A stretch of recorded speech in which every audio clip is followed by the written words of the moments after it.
Minho wiped the grease from his hands and looked at the broken generator one more time. The machine hummed quietly now, working perfectly after 3 hours of careful repair work. He smiled and packed his tools into his worn metal toolbox. Another job finished. "Minho, report to Dr. Yuna's office immediately," came the voice from the speaker on the wall. He looked up, surprised. Dr. Yuna never called him to her office unless something important was happening.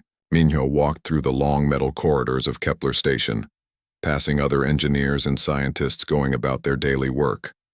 The station was huge, home to thousands of people from different planets across the galaxy.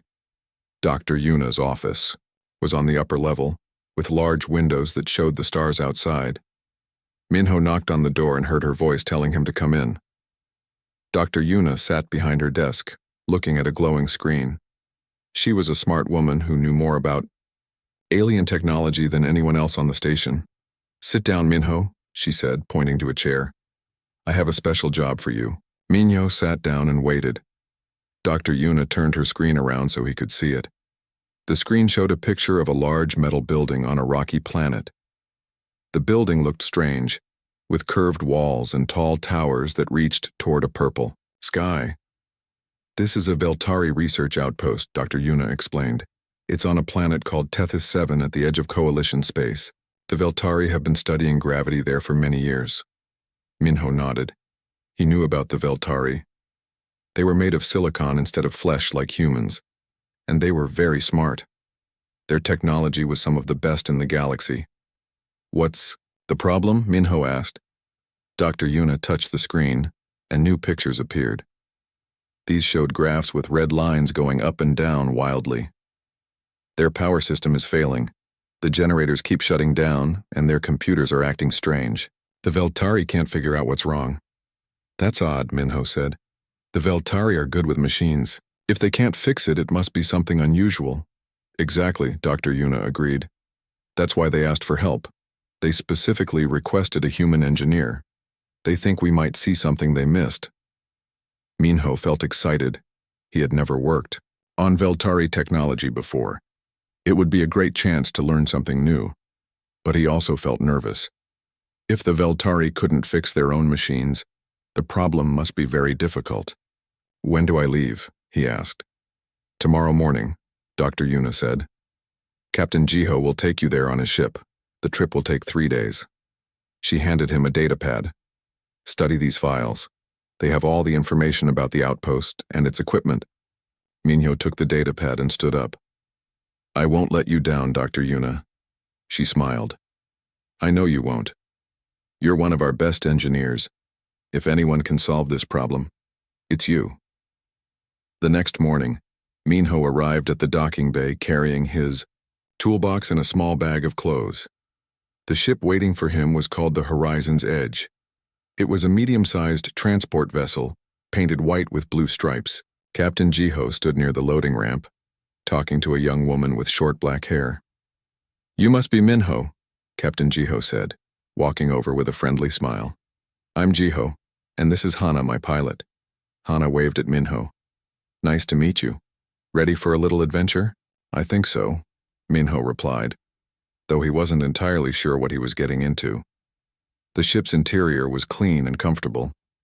Minho had his own small room with a bed, a desk, and a tiny window. After putting his things away, he sat at the desk and started reading the files Dr. Yuna had given him. The Veltari outpost was built 15 years ago to study strange gravity readings in the Tethys 7 system. The planet itself was mostly rock and ice with no native life. The outpost had 20 Veltari scientists and was completely self-sufficient, with its own power generators, water recyclers, and food production systems. As Minho read through the technical specifications, something bothered him. The power distribution system didn't look right. It was more complex than it needed to be, with extra cables and connections that didn't make sense. He made notes on his datapad, planning to ask the Veltari about it when he arrived. On the second day of the trip, Minho joined Captain Jiho and Hana in the ship's small dining area for lunch. The food was simple but good: rice, vegetables, and synthetic protein that tasted almost like real meat. "So what do you think is wrong with their outpost?" Hana asked, taking a bite of her food. Hard to say without seeing it, Minho replied. But something doesn't add up. The Veltari are careful planners. They don't make mistakes with their power systems. Captain Jiho nodded thoughtfully. I've dealt with the Veltari before. They're honest people, but they don't always tell you everything. Sometimes they keep secrets even from their friends. What kind of secrets? Minho asked. Research secrets mostly, Jiho said. They discover something interesting, and they want to study it completely before they share the information. It's just their way. Minho wondered if the Veltari were hiding something about their outpost. Maybe the power problems were connected to some secret research project. He made another note to investigate carefully when he arrived. On the third day, the horizon's edge dropped out of hyperspace near Tethys 7. Minho pressed his face to his room's small window and saw the planet below. It was gray and brown, with white patches of ice at the poles. The outpost was visible as a small bright spot on the day side of the planet. Beginning our descent, Hana announced over the ship's communication system. We'll be landing in 20 minutes. Minho gathered his tools and checked his equipment one more time. He had everything he might need: multimeters, power analyzers, circuit probes, and a portable computer loaded with diagnostic software. If there was an electrical problem, he would find it. The landing was smooth, and soon Minho was walking down the ship's ramp onto the surface of Tethys 7. The air was thin but breathable, and the gravity was a little lighter than Earth normal. The outpost stood about 50 meters away, its curved walls gleaming in the light of the system's orange sun. A tall figure approached them from the outpost.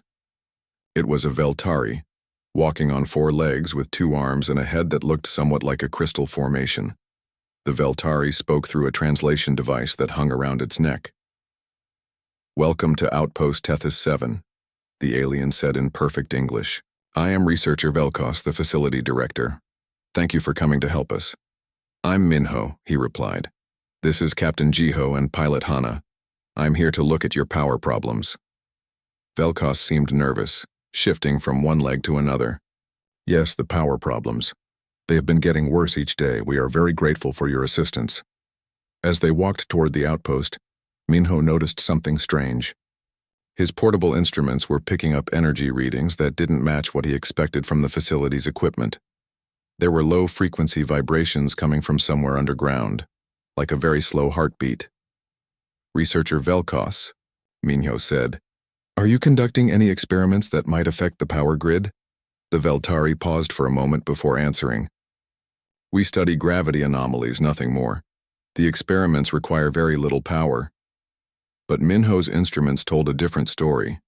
Something was drawing massive amounts of energy from the outpost's systems, and that something was located deep beneath their feet. This wasn't going to be a simple repair job after all.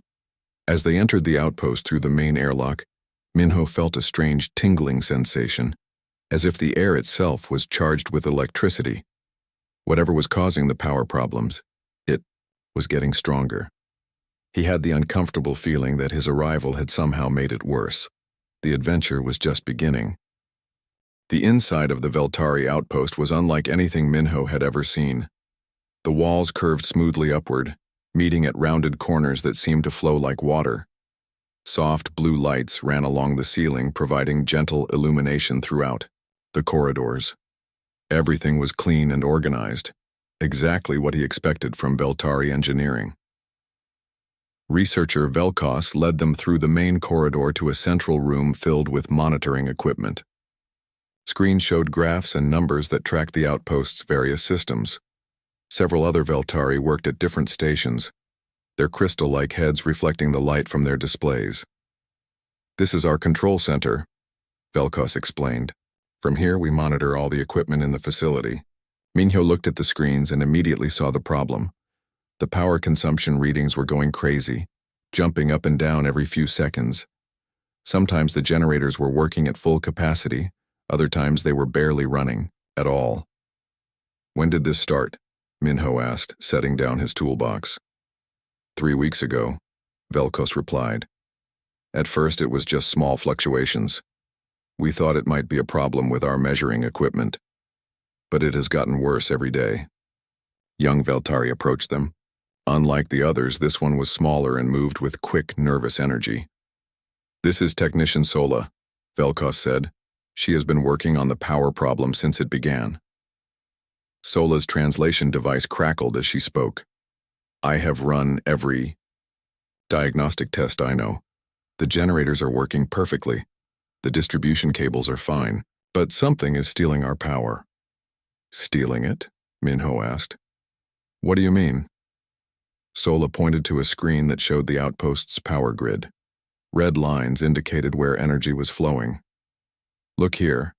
Power goes into the distribution system, but it doesn't all come out where it should. Some of it just disappears." Minho studied the display carefully. In his years as an engineer, he had seen many power problems, but nothing like this. Energy couldn't just disappear. It had to go somewhere. Either their instruments were wrong, or something was drawing power from the system without their knowledge. "You show me the main generator room?" Minho asked. Sola nodded eagerly. "Yes, please follow me." They walked down another curved corridor to a large room filled with humming machinery. 3 large generators sat in a row, each one the size of a small building. They were Veltari designs, far more advanced than anything humans could build. The generators used controlled fusion reactions to produce enormous amounts of clean energy. Minho pulled out his instruments and began taking readings. The generators were indeed working perfectly, producing exactly the amount of power they were designed for. But when he traced the power lines leaving the generators, he found something interesting. "Sola, come look at this," he said, pointing to his scanner's display. "The power is flowing normally until it reaches the distribution hub under the floor. Then something strange happens." Sola looked at the readings, and her crystal head seemed to brighten with excitement. "These numbers don't match our blueprints.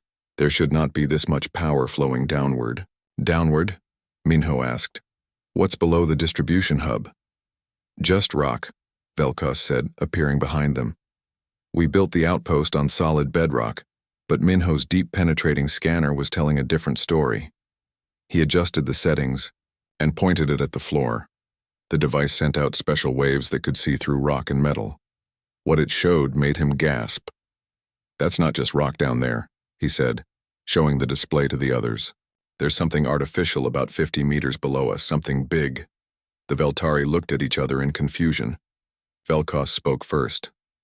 "That is impossible. We surveyed this site carefully before building the outpost. There was nothing here but natural rock formations." Minho ran the scan again, adjusting the settings for better resolution. The results were the same. Below the outpost, buried under decades of accumulated sediment and rock, was a large artificial structure. It was made of some kind of metal that his scanner couldn't identify, and it was definitely absorbing power from the outpost systems. "How long has your outpost been here?" Minho asked. 15 years, Sola replied. "We were the first to build on this planet." "Then someone was here before you," Minho said. "A long time before you." Over the next few hours, Minho and Sola worked together to map the underground structure. It was enormous, stretching for hundreds of meters in all directions.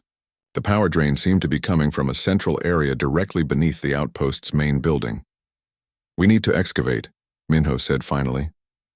"It's the only way to find out what's down there and stop the power drain." Velkos shook his head vigorously.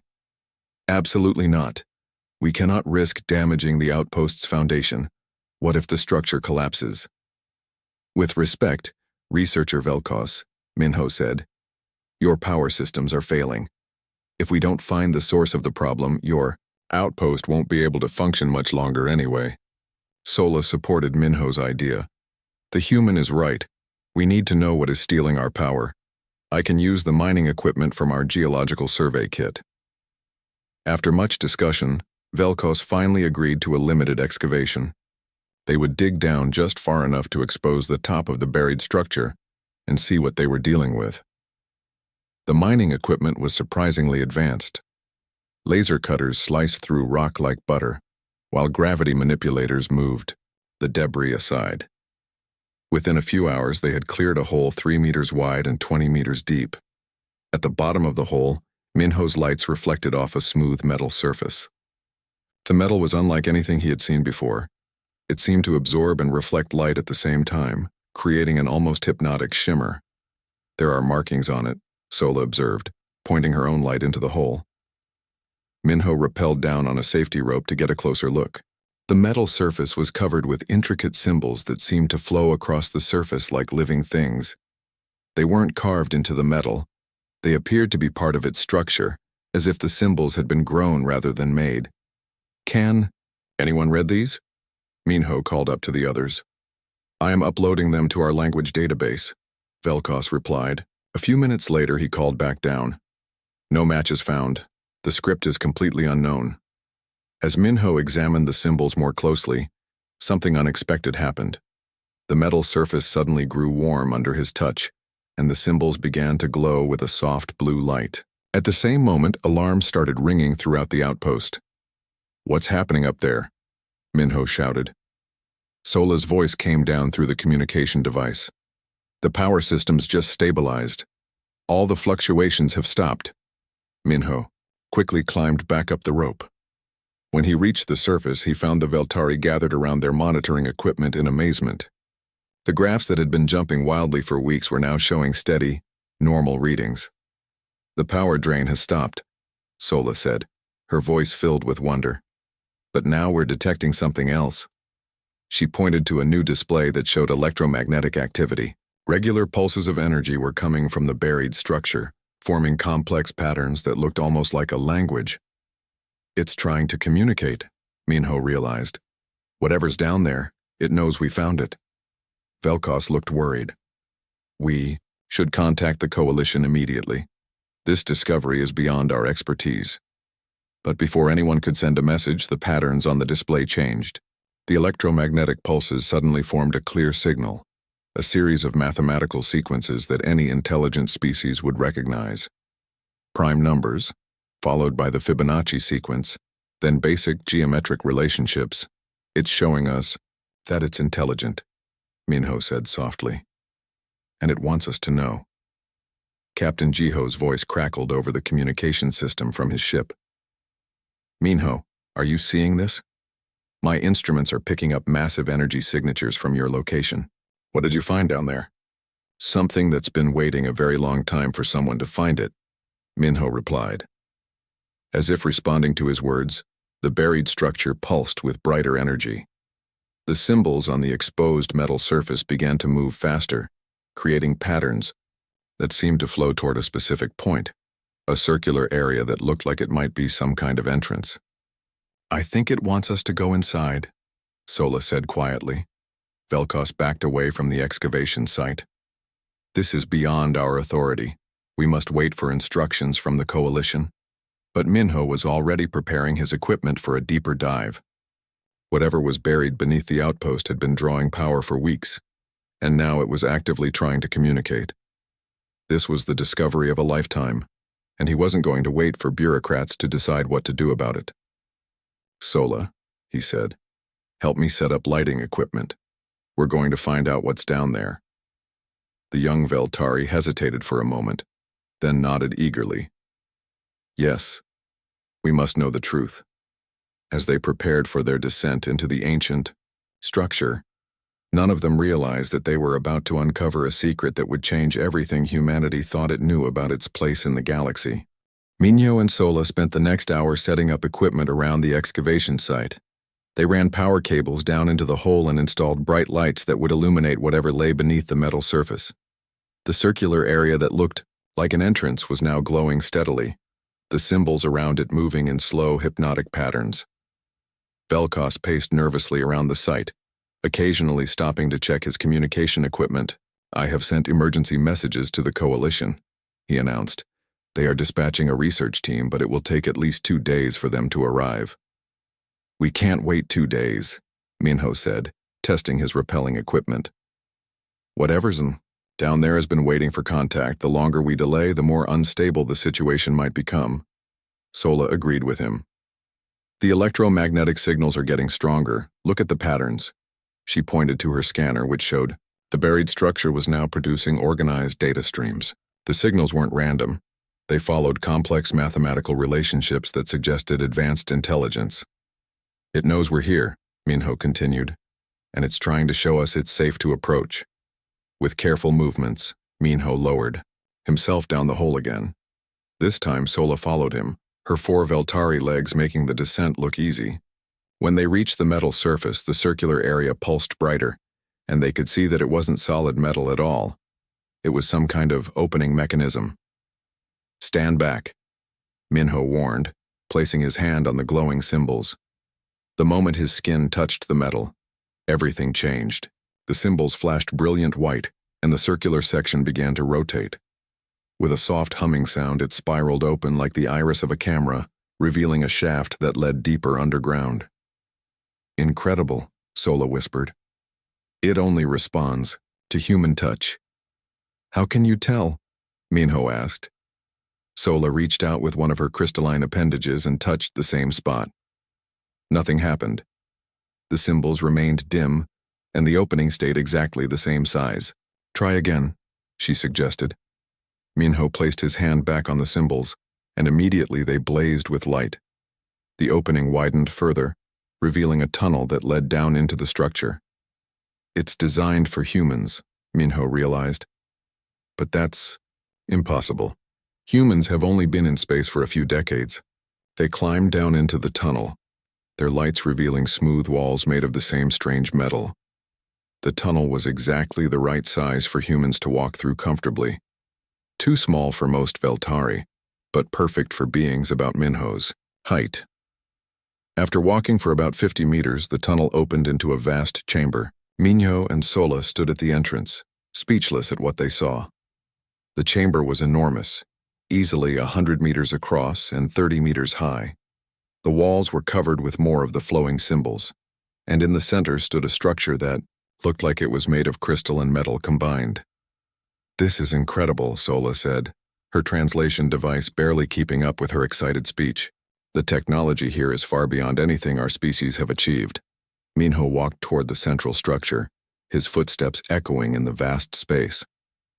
As he approached, lights began turning on throughout the chamber, revealing the true scope of what they had discovered. This wasn't just a room. It was a control center filled with equipment that hummed quietly with power. Panels of light appeared in the air around the central structure, displaying information in symbols they couldn't read, but some of the displays showed images that were unmistakable. Star maps, planetary diagrams, and what looked like technical blueprints for advanced machinery. "Minho," Sola called from near the tunnel entrance. "You should see this." She was examining a wall covered with symbols, but these were different from the others.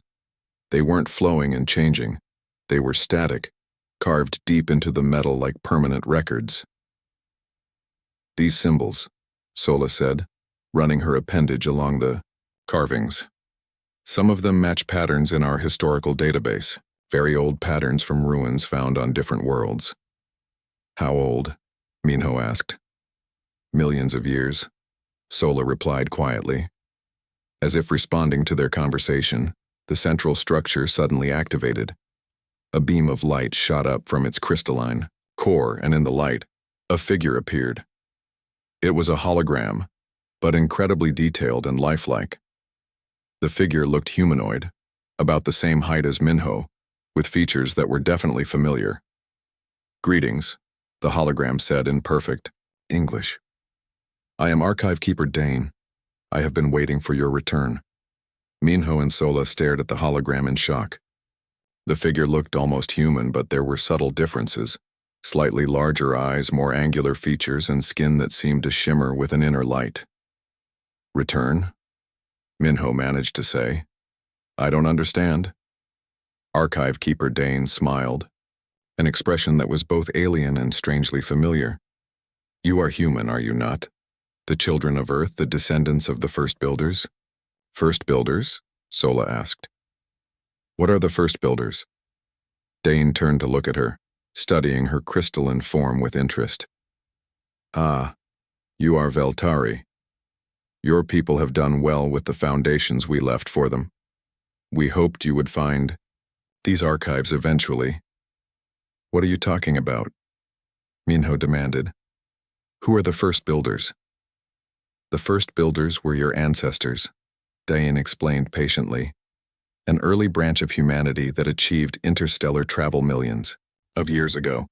They spread across the galaxy, seeding worlds with life and leaving behind the technological foundations that younger species would later discover and build upon.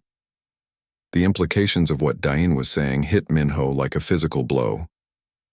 You're saying humans have been in space for millions of years? Not humans as you are now, Dane corrected. But your genetic ancestors, yes. They evolved on Earth long before your current species developed. When they achieved spaceflight, they left Earth to explore and settle the galaxy. Sola's translation device was working overtime as she spoke rapidly in her own language before switching back to English.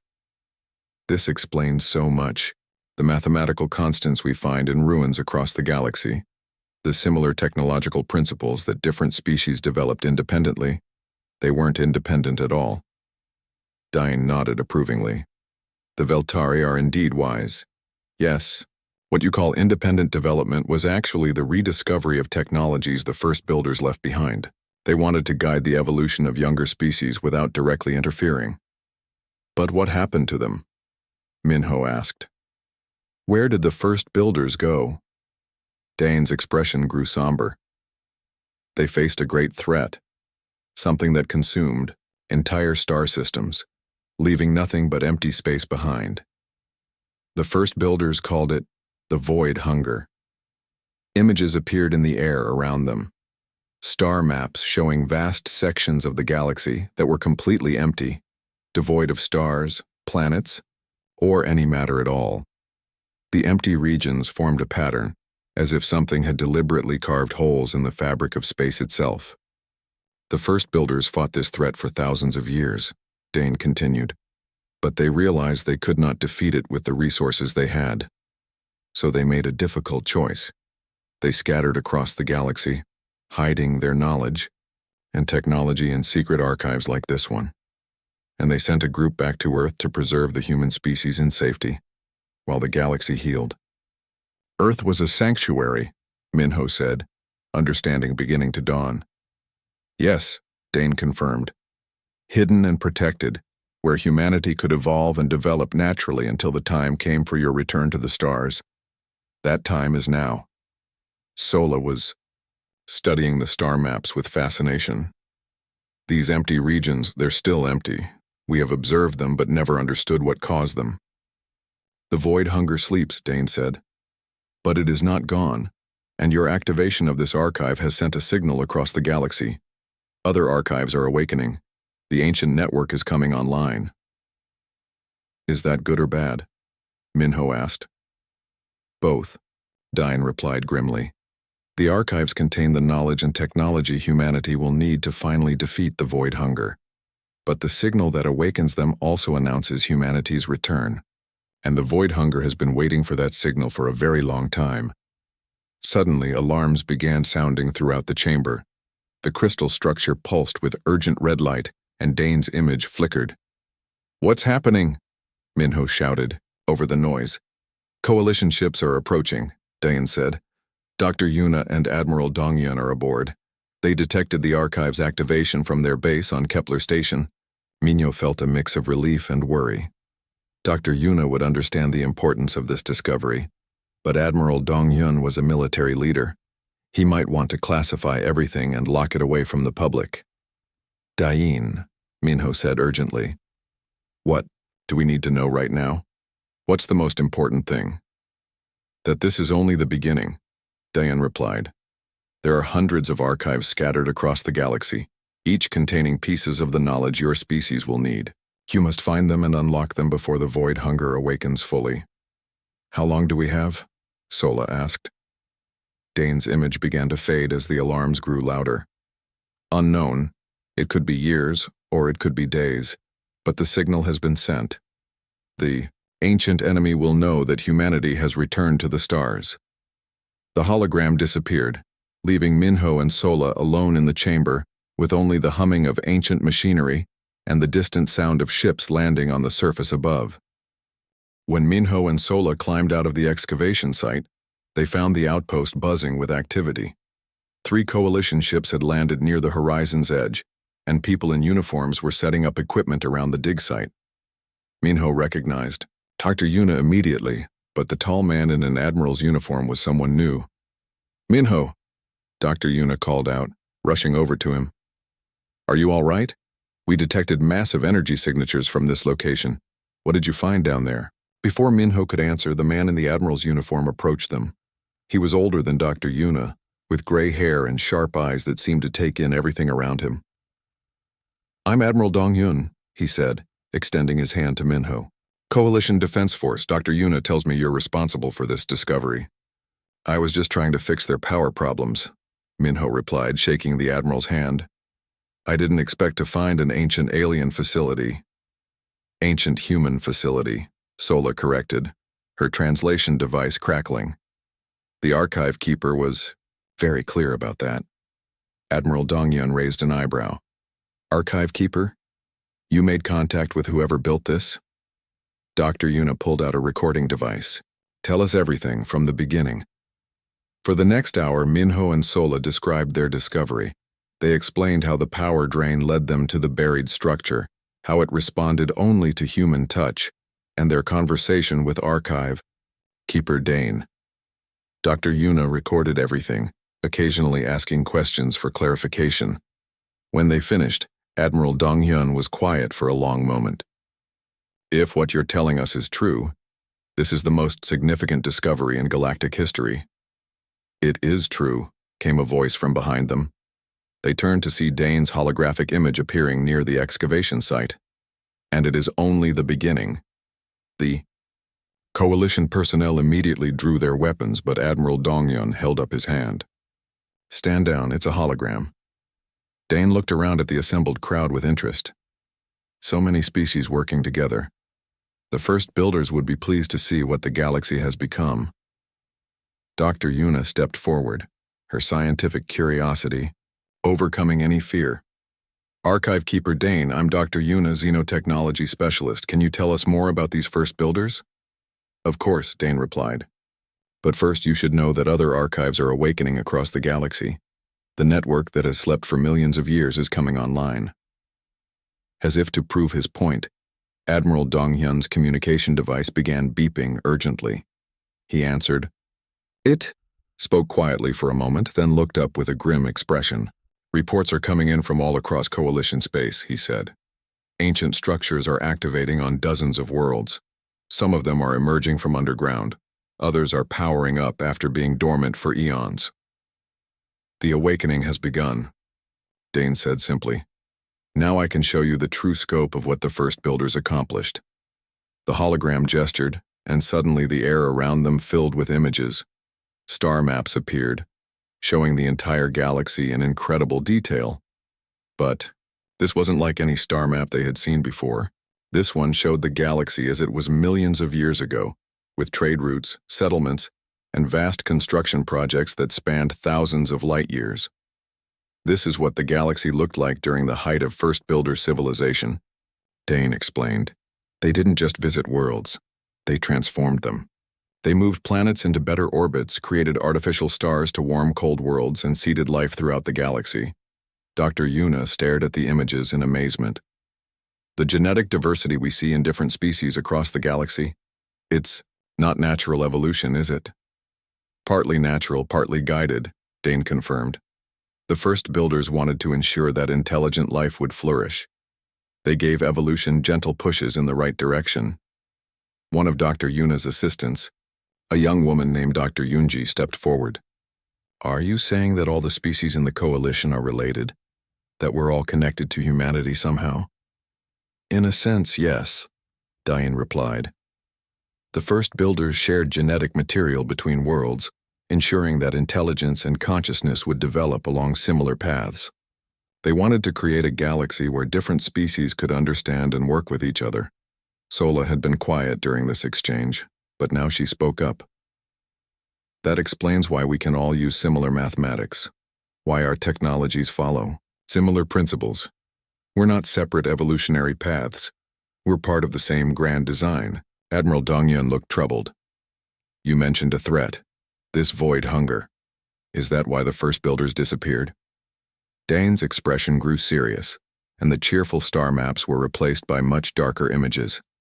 These showed the same regions of space, but with vast areas completely empty. No stars, no planets, nothing but black void.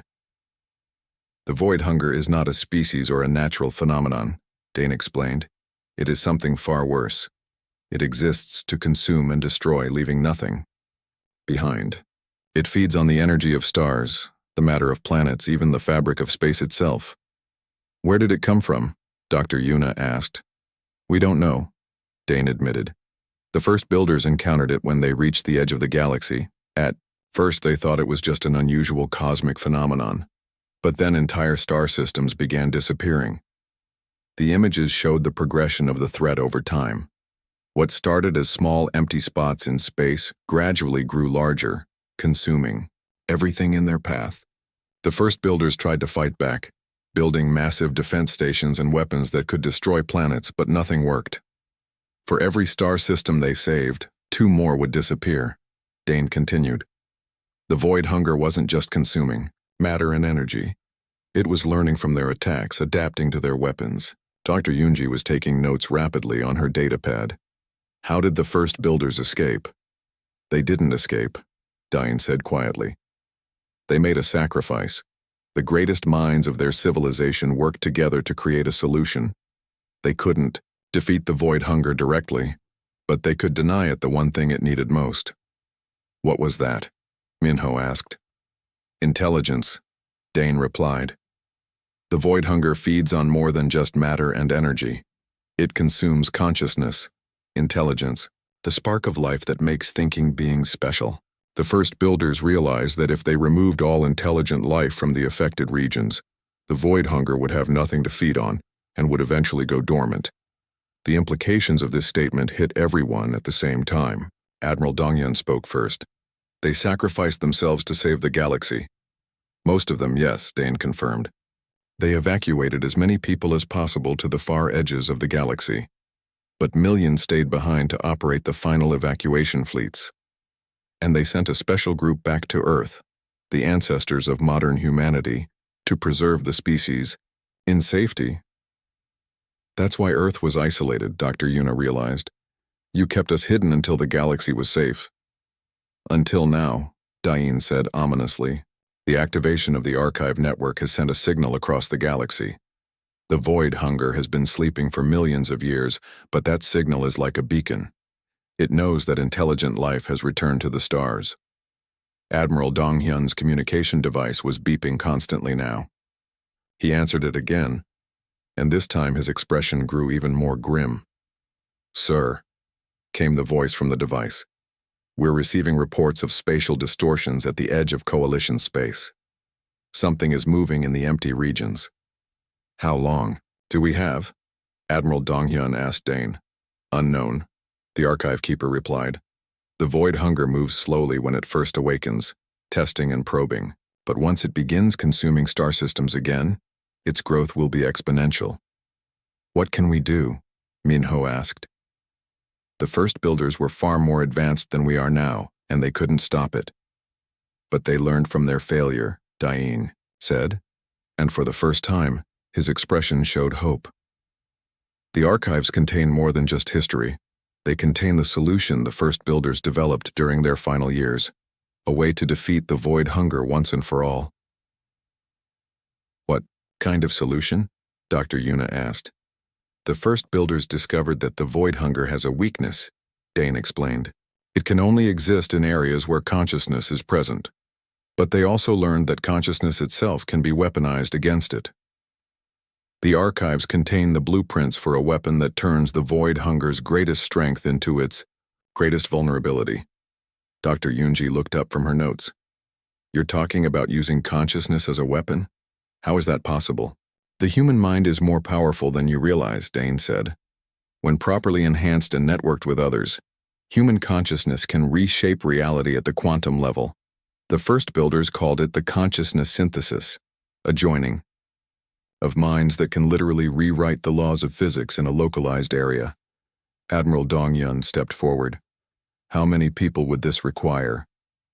Every human in the galaxy, Diane replied, and many volunteers from other species. The consciousness synthesis requires the combined mental energy of billions of thinking beings, all focused on a single goal. That's impossible, Admiral Donghyun said. We can't coordinate that many people even with our best communication systems. The archives will provide the technology you need, Dane assured him. But first you must find and activate all of them. Each archive contains a piece of the solution. None of them alone has enough information to defeat the void hunger. The next few days passed in a blur of activity. Coalition ships arrived hourly at Tethys 7, bringing scientists, engineers, and military personnel from across the galaxy. The small research outpost had become the center of the most important discovery in galactic history. Minho found himself at the heart of it all. As the first human to make contact with archive keeper Diane, he had become the unofficial liaison between the ancient AI and the coalition forces. But something strange was happening to him. Each time he went down into the archive chamber, he came back knowing things he had never learned. Minho, Dr. Yuna said, finding him in the temporary laboratory they had set up. Your brain scans are showing unusual activity. Are you feeling all right? Minho looked up from the advanced technical manual he was reading, a manual written in the first builder script that he somehow understood perfectly now. I feel fine. Better than fine, actually. I understand things now that I never understood before. Dr. Yunji approached them with a worried expression. It's not just Minho. Every human who has spent time in the archive is showing enhanced neural activity. It's like the facility is downloading information directly into their minds. That is exactly what is happening, Diane said, his holographic form appearing beside them. The archives were designed to enhance human consciousness. You will need expanded mental capabilities to operate the technologies contained within. Admiral Dongyun joined the conversation. Is it safe? We can't risk damaging our people's minds. The process is completely safe, Diane assured him. The first builders tested it extensively. In fact, this is how they achieved their advanced civilization, by expanding their mental abilities beyond normal human limits. Reports were coming in from across the galaxy that confirmed Dane's words. Archives were activating on hundreds of worlds, and humans near them were experiencing similar mental enhancements, but more troubling reports were also arriving. Sir, Captain Jiho said, approaching Admiral Donghyun with a data pad. We're receiving distress signals from the outer rim. 3 star systems have gone dark in the last 12 hours. Gone dark? Dr. Yuna asked. No radio signals, no light from their stars, nothing, Jiho explained. It's like they just stopped existing. Dane's expression grew grave. The void hunger has awakened fully. It has begun consuming systems again. Admiral Dongyun studied the star charts on Jiho's datapad. How long until it reaches the core worlds? At its current rate of expansion, approximately 18 months, Dane calculated. But its growth will accelerate as it consumes more matter and energy. We may have as little as 6 months before it reaches the main population centers. That's not enough time to find 700 archives, Dr. Yuna protested. No, Diane agreed. But you don't need to find them all. You need to find the right ones. The archives are classified into different categories. Some contain historical information, others hold technological blueprints, and a few contain the most critical components of the consciousness synthesis.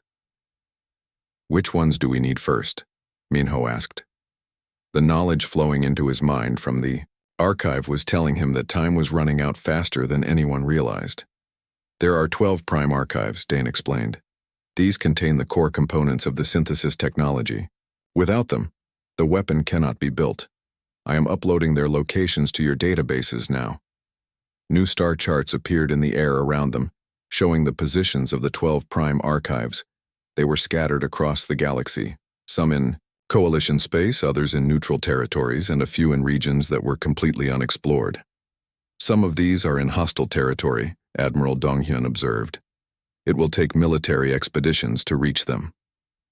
Then we start those expeditions. Immediately, Dr. Yuna said. Every day we wait. more systems fall to the void hunger. As the coalition forces prepared for the massive search operation, Minho spent more time in the archive chamber. Each visit left him with new knowledge and abilities. He could now understand technologies that had seemed impossible just days before, but more importantly, he was beginning to understand the true scope of what they were facing. "Dain," he said during one of his visits, "why did the first builders choose Earth as the sanctuary world? What made it special?"